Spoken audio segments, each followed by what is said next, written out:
Hey guys, got the backyard mowed. It looks alright. I need to weed eat still, some weeds here and there, but pretty nice day. A little cloudy, not too bad.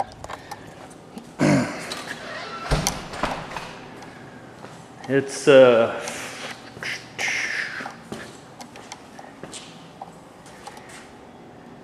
69 degrees in here, 68 outside. I had to turn my heater on because I'm going to prime again today, and it was too cold outside. The metal was too cold, so I got heated up a little bit in here. I think the temp of the metal was about 70 degrees, so that should be fine. But yeah, I'm gonna 180 all this stuff here back down. This little area is around where it, you know, so when I can float up a little bit and reprime that. Some of it, like here, kind of burn up because of the weld, burn in real good, and it kind of bubbled that up. So I'll sand some of that back down to 180. And I won't need to do all that, just the edges here, and then underneath. And so I'm gonna try to take care of that today, but I'll need to 180 that real quick and clean it up with wax and grease remover, and get back over here and prime it up. So I'll bring you guys back when I get some progress going. See ya. All right, guys. Looks like it's about 3:25. I got the epoxy inducing.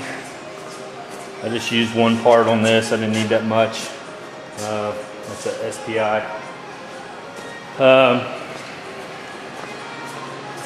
Cleaned this up with waterborne wax and grease, and re-scuffed it with 180. Scuffed all these edges that I'm gonna hit, you know, put more epoxy over. Got all the shiny spots off of this, underneath everything, and scuffed around all those bare metal areas. That way everything sticks, and this will be the last time I have to mess with the inside of this. So as soon as I'm done epoxying this and it sets up, it'll be time to weld the rear quarter panel on, and and then I'll start moving on around. So yeah, it's been a pretty good little project on this side. I think the other side will be a lot faster. I've learned some stuff from this side that should make things, you know, a little quicker on that side. So yeah, having done it once and just going right onto the other side, I think it'll be hopefully a lot easier. But yeah, this has been a lot of work and a lot of learning and a lot of measuring and cutting and double checking and, you know, all that kind of stuff before I welded that down for good. So but hopefully all that preparation will pay off in the end. My wife said, I showed her video last night, she said, "You're still messing with that quarter panel?" She said, "You had that on like 2 months ago." And I was like, "Yeah, I had it on, then I had to take it back off, and on and off and on and off." And the first time I just set it on there just to see what it looked like, you know. Then I had to go through and strip all the rust and all that crap out. So she doesn't get it, that's fine, I understand. It's not so easy as just to pop a quarter panel on there and take off down the road. You know, wish it was, but it's not. So if it was, everybody would do it, right? My boss used to say if it was easy, women and children would do it. So no offense to women if you're out there listening, but that's what my boss said. So all right, well, I'll bring you back once I get her primed up. See ya. Hey guys, thinking that's recording. Hey guys, I'm gonna take you with me on this little spray deal. Got my gun loaded up, primer in it. Make sure my pattern's set up right, and then I'm gonna get spraying. So I got the fans blowing this direction, got the fan in the wall over there, so hopefully it's got enough. If not, I can turn this fan up a little bit more, so we'll see how it goes.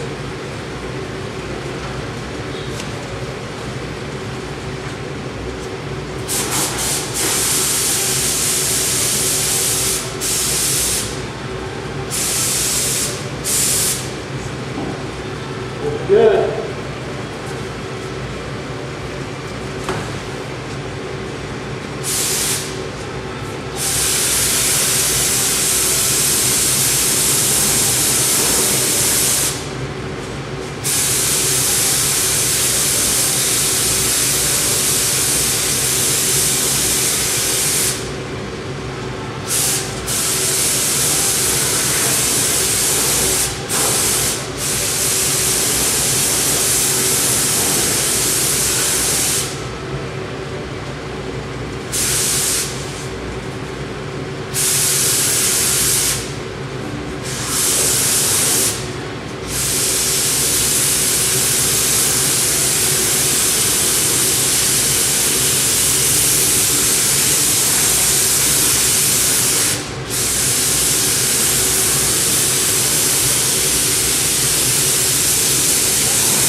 like my ventilation worked pretty good.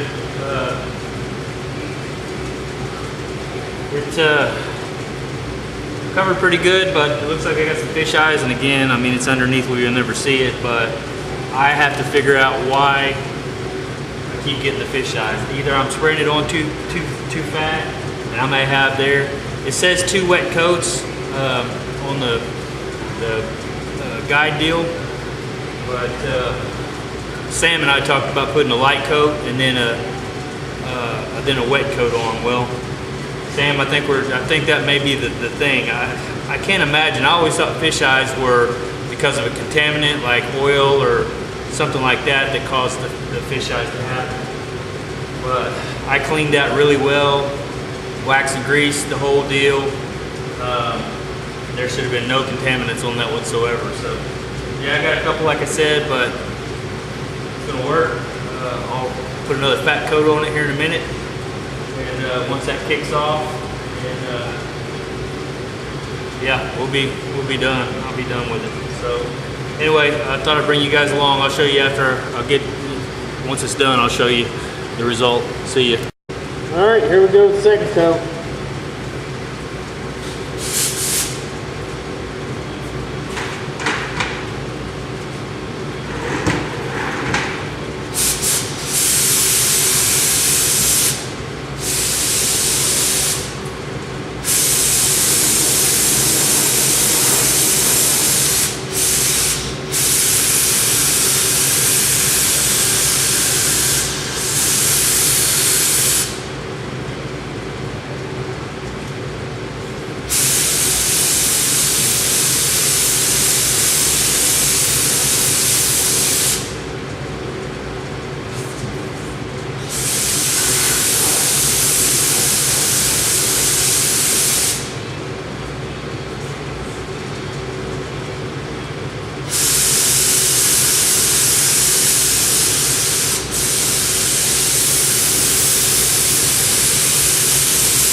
All right, you guys remember my video when I did the test panels, the epoxy torture test or whatever? I had some fish eyes then, and I thought, you know, it's that cheap gun. Well, I cleaned this gun out probably 3 or 4 times with pretty strong, good lacquer thinner. And so I don't see any reason why there would be anything in the gun. These lines are brand new. This is the DeVelvis line. I've got the, you know, the good water oil separator. So shouldn't be any problems with that. The only thing I can think of, I'll take you a look at it here. Let's see if you can see this. I may have to get the light at a certain angle. It looks good pretty much everywhere except for it's got a few. Like I said, I can't tell if that's picking that up or not, but anyway, it's got a few there, and then right in there, if you can kind of see those, it's all grouped in this little area here, which makes me think that maybe that was contaminated, because when you come on back here, there's really not any. Not that I can see. There might be a couple of little ones there. So, you know, why does this matter? You're never going to see it. You're right, absolutely. I had a guy ask me, he was actually laughing, saying it, he thought it was funny. Okay, it doesn't matter under here at all. This is going to be covered, but when I go to put that quarter panel on, I'm going to scuff it down the exact same way that I did this stuff, and I'm going to spray that epoxy on it. Well, when it fish eyes, you are going to see that. And so I've got to figure out what the problem is before I actually get to these outer panels, because this stuff in here, yeah, it's not going to matter if it fish eyed. So that's my dilemma. I got to figure it out. Like I said, I've got all brand new stuff here, brand new lines, new gun, new all these lines are brand new. All this stuff here, compressors new, everything's there should be nothing. Except for the fact that I do every so often do some mechanic work over here. So I'm wondering if maybe some residual oil in the air. You know, that just seems nitpicky to me. I don't know. I know painting's real finicky. A lot of guys hate painting. The guy I used to work for, he owned the shop. He hated painting. He was pretty good at it. He was real good at it. He absolutely hated it because it was always so inconsistent, and you just never knew. You know, if you sprayed out good and it was fantastic, man, chalk it up as a lucky day, because the next day you may spray it out, it may have fish eyes and bugs and all kinds of crap all the time. It was non-stop. We redid so much crap because it's just every day was non-stop something different going on. One day he had his compressor actually take a crap on him, and it shot oil all through all his lines. Well, he had to sit and try to clean all that stuff out. I mean, it was a nightmare for months. There were fish eyes and everything. So, yeah, I don't know. Like I said, this is not the perfect painting environment, you know. I mean, that's why I won't paint it in here. But priming, I didn't think any big deal. But like I said, you don't want fish eyes on your outside panels to start with, and then try to, because they're little craters. Well, the paint's not going to fill them. I don't know high build will fill them, but I know if there's contaminants under your paint, you don't want that. So if that was on my panel, all these little fish eyes were on my outside panel, I'd wipe it down and start over until I don't get any fish eyes. So I've got to figure out what's going on with that. So, I don't know. Maybe I'll clean the shop up real good, make sure I got the floors cleaned up good, and I don't know, just a pain in the butt sometimes. But yeah, now I see why. I see why you hated painting. Now I like it. I love painting. I love doing what I just did. I love making it look like that, and when your final product's done, it looks amazing. That's really rewarding. But just these little issues like that, you know, I mean, you can't let that fly if that's on the outer panel. Just so happens that's on the wheel well, so no big deal. But it looks good. I mean, it's covered and it's not going to rust, and there's not going to be, you know, any issues in there anymore. And I don't know if you can see. Let's see if I can pull this under here with my light. You know, that's up underneath. It's all covered real nice. Covered all that real nice. So, you know, like I said, that's it. I'm gonna put, once this cures out, I'm gonna put my panel on and start weld it down, and that'll be it. So, all right, guys. Well, that's probably gonna be it for today. It's almost 5 o'clock, and I'm pretty much done. Yeah. So, do you guys have any ideas? I went on the forum, the SPI forum. A lot of guys having problems with fish eyes, and they're spotty just the same way. Which, you know, maybe we're all running into the same problem. We're just having contaminants in the air, or I don't know. You know, like I said, this is a closed professional booth, so it is what it is. So mainly I'm just going to do the body work and do the priming and block it all out and get it all ready for paint, and then we're going to ship it off to a professional paint booth, I'm assuming he will, and have it painted, because we wouldn't want to paint it. I mean, I see guys do it all the time. I don't know if they get lucky or if they just have super clean shops or garages or what, but like I said, you know, I mean, I do mechanic work in here, and sometimes there's oil spilled here and there, and, you know, try to clean it up, but I don't know. Anyway, you got me, but that's it. So let me go know what you guys think, and appreciate it. I'm pretty happy with it. Looks good. I'm not, you know, that's like a brand new car underneath, you know. It's probably as good or better than they did it from the factory. So you know, I'm not complaining about a couple fish eyes that you're never going to see again, but yep, there it is. So I'll talk to you guys later. See ya. I was going to show you guys one last thing. I'm so anal about this, I even plug the ends of the deals to where I don't have any way that nothing's going to get up in there. So yeah, I just thought I'd show you that. I mean, it's not like I just haphazardly leave stuff laying around and puddles of oil. I mean, I'm pretty careful about all this. So all right, that's it. I'll talk to you guys later.